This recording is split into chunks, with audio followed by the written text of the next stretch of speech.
Often we Bitcoiners make the mistake of trying to create perfect money. And in many discussions I've had, when we talk about things like paper wallets or transacting Bitcoin off blockchain, etc., people assume that that can only work with 100% security. The truth is that 1 out of 1,000 of every one of the paper bills that's in your wallet is probably counterfeit. And recently, I got that experience firsthand when I was passed $500 in counterfeit 20s.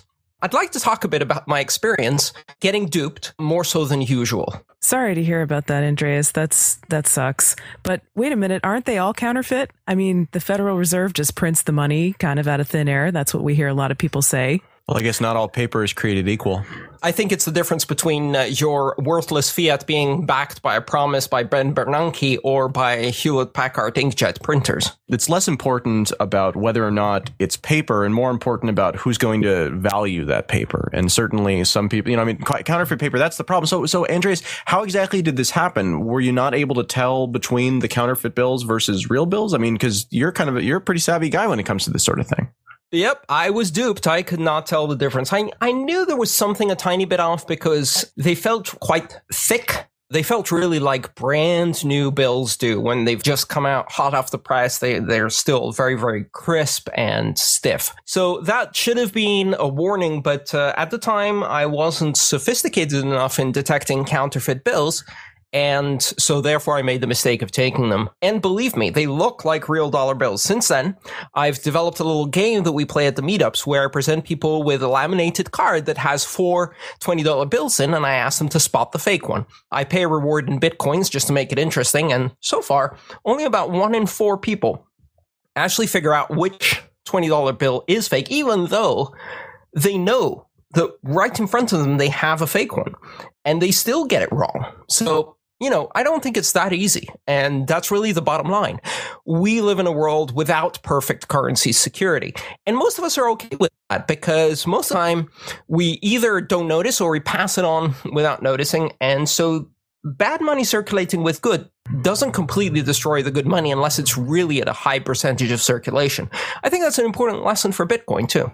Really, it's about the confidence that the currency that you're working with isn't counterfeit, much more so than being able to provably say that it's not counterfeit. Because again, it's less about what the money is and more about what it can do for you. If it's fake and it's easy to tell that it's fake, then chances are pretty good it's not going to be as useful to you as money that's not. But a fake that's just, that's very close to a fake seems like that could travel through the system for quite a long time before finally being pulled out.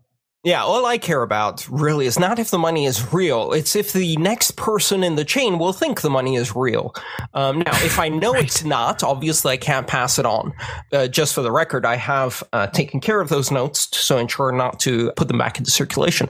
However, as I said, it doesn't need to be perfect. And as you go along, eventually you're going to hit a point in the chain where someone savvy is going to take that money out of circulation.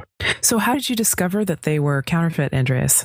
I hit that point in chain where someone savvy figured out what they were and took them out of circulation. Unfortunately, for my social embarrassment, that was at a bar when I tried to buy a drink with a 20 and then got chased around the bar by the bartender once he realized a few minutes later that it was counterfeit. In fact, had it not gotten wet, the bill had passed the first inspection by the bartender, so it probably would have gone a bit further in the chain. Like Adam said, it really doesn't matter whether the money is real or whether it's monopoly money, as long as people believe in it, right? Fiat money is paper money. It's money because it's been decreed that it's money. It doesn't have a so-called intrinsic value like people claim with gold and silver and perhaps Bitcoin. It just matters that people have faith, and it's a mass delusion in a way where everybody believes correct that this money is valuable. Exactly. But of course, that becomes a bit problematic when you're holding 25 fake bills and, your entire $500 transaction has been done with counterfeit money. At that point, the marginal trust has collapsed quite dramatically. So, Andreas, if this had happened and it was on a credit card, then you would be able to call up your bank and say, hey, this was a fraudulent transaction. They gave me fake money. There's a problem here. But with counterfeit bills, with counterfeit cash, is there any system like that in place to incentivize people turning it in? Or is it really just better to keep passing it and hoping that you're not the guy who gets stuck with it? Well, the Secret Service and Treasury, which are responsible for money counterfeiting and currency in the United States, have a couple of very helpful web pages where they tell you all about your civic duty and why it is important to help law enforcement with this, and a little note at the bottom that says you won't actually get any of your money back. However, they do make it clear that in order to execute this assistance to government, you have to provide your name and identification mark, each note individually with your name, date of birth, etc. Wow. And so, of course, my civic duty terminated right there with an immediate call to my attorney with a very simple question. Do I have any obligation whatsoever to do something? Answer was no, at which point I decided that was the end of my involvement with government and law on this particular topic. Now, if you're wondering why I'm not interested in taking out a counterfeiter from circulation, even though I probably could have assisted, it's very simple. I don't want my name on a list. I don't trust government not to go on a fishing expedition, and you broke the rule of law, you pay for it.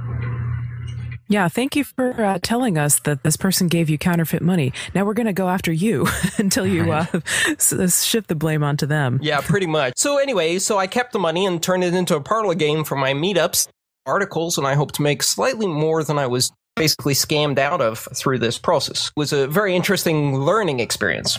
So your investment in counterfeit funds is really paying off. My investment in being a dupe is absolutely paying off. Yeah, involuntary type of investment. So, Andreas, what are you doing differently now in your local Bitcoins transactions that you weren't doing before this? I mean, have you taken any actions or changes to prevent something like this from happening in the future? Absolutely. And part of that is kind of general operational security, and part of that is specific to counterfeiting. So, first of all, I should say that when dealing with cash and doing transactions in local Bitcoins, especially if you're doing more than a few $100s, you need to take steps for operational security. If you're bringing the cash, you're a target. If you're walking away from the transaction with cash and the other person knows it, you're a target. So if you actually want to make it to your car without getting mugged, you need to be careful. So there are some precautions one needs to take.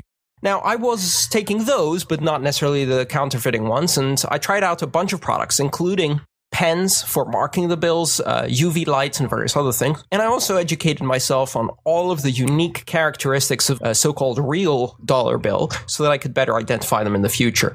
Now, one important warning is that none of these detection mechanisms are foolproof, and they all look for different types of counterfeiting.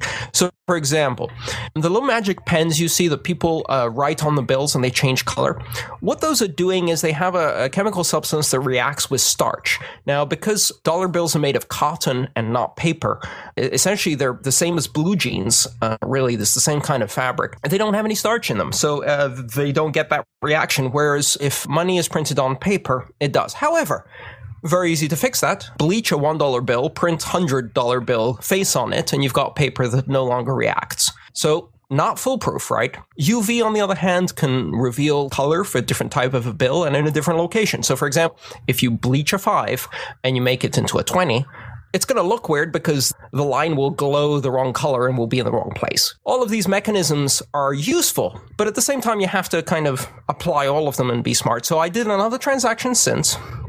Very carefully went through every single bill, sat down at a table and did it right. Were you carrying around a UV light in your back pocket? I mean, how did you do that? I got a little combination pen and UV light. It has a UV light in the cap of the pen, but I also had a whole little setup for doing it in a more sophisticated manner. Plus, just for entertainment, what I do is while I'm checking all the bills, I give the other person the little parlor game so they can figure out if they can spot fake money. Keeps them occupied. One other important thing I do from that moment on, when I do local Bitcoins transactions, as you approach me, you'll think I'm looking at my phone and reading something. Not. I'm filming you. Identity.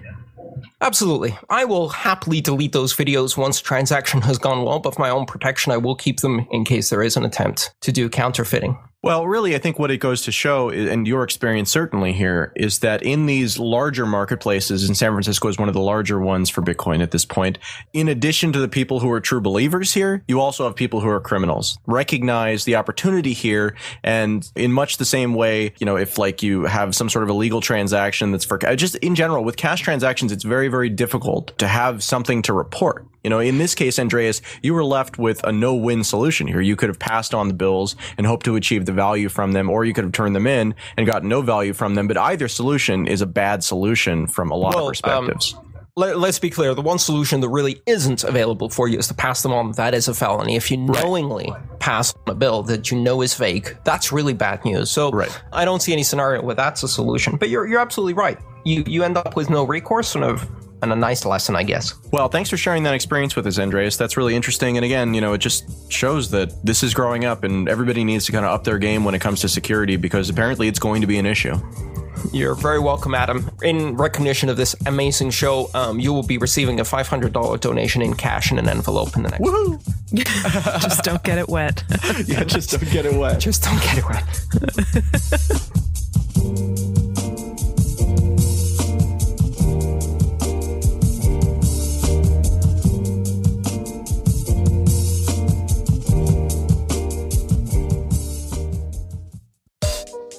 You're listening to Let's Talk Bitcoin, the premier audiocast providing news and insights that cover the rapidly evolving world of digital money. Our twice-weekly shows include analysis of late-breaking news, updates on key technical, business, and regulatory issues, and in-depth interviews with the key people driving the new digital economy. Let's Talk Bitcoin offers sponsors an attractive way to reach a targeted and savvy audience. For more information, email sponsors@letstalkbitcoin.com.